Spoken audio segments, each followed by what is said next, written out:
All the Fat Controller's engines like to look clean, bright and shiny. They love being washed down and having their brass polished until it gleams. James was in the workshop being repainted. He was beside himself with joy. James thought being repainted meant he was special. The workmen painted and polished for hour upon hour. Then with new paint shining, brass twinkling and blacking blacked, James returned to Tidmouth's sheds. "Aren't I a beautiful red?" he asked the others. "No wonder the Fat Controller thinks I'm special."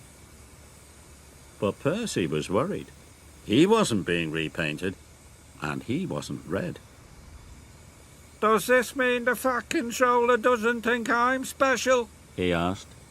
"Looking splendid is not the same as being really useful," said Thomas firmly. "But best of all is being really useful and looking splendid, like me," said James cheerfully. Before Thomas could say anything else, James closed his eyes and fell happily asleep.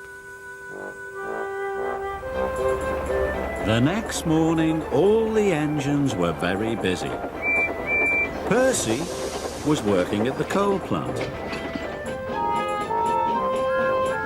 Thomas and Emily were taking passengers up and down the branch lines. Gordon was pulling the express.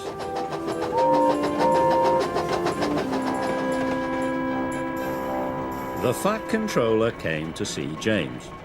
He told him to join Percy at the coal plant at once. "The coal trucks must reach Brendam docks before the boat sails, so no dilly-dallying," he said.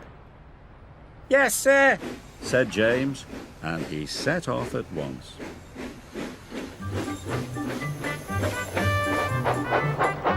But James didn't go straight to the coal plant.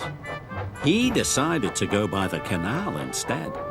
Then he could see himself in the water for yard after yard after yard. "Magnificent!" he puffed. James had forgotten what the Fat Controller had said.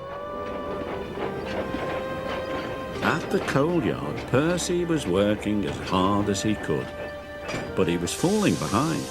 The line of trucks was getting longer and longer, and the yard manager was getting crosser and crosser. Where could James be? James was still enjoying himself, but there was no one around to share his fun, so he headed for Wellsworth Station.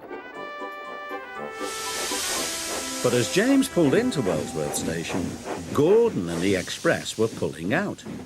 The passengers had gone. "Bother!" said James. He was disappointed and he left the station. James headed straight for the branch lines. James saw Thomas. "Look at me," he puffed. "Don't I look fine?" "You should be at work," called Thomas, but James didn't listen to Thomas. James was enjoying being James. Percy wasn't enjoying being Percy.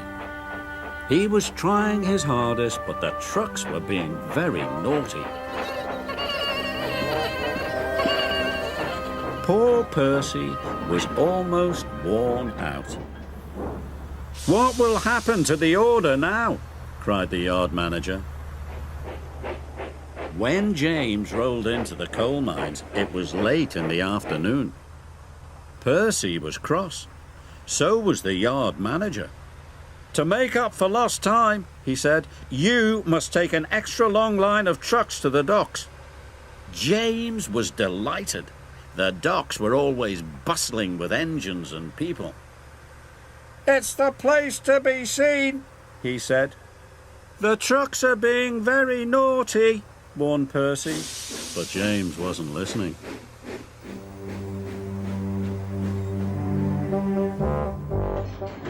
James puffed along, looking forward to being seen.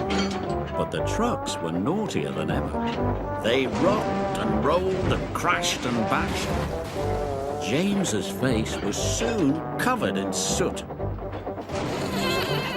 Going downhill, the trucks wiggled and giggled. James had to put his brakes on with a jolt. Coal tumbled out of the trucks, landing on James. James was cross and biffed the trucks as hard as he could. More coal flew out. Now James didn't want to be seen. He was as dirty as he had ever been. But on his way to the docks, he kept passing his friends. He passed Emily and Edward and Thomas. Thomas thought the only red thing left on James was his face. James trundled into Brendam Docks. He hoped no one would see him. But Gordon was at the docks with the express. He could not believe his eyes.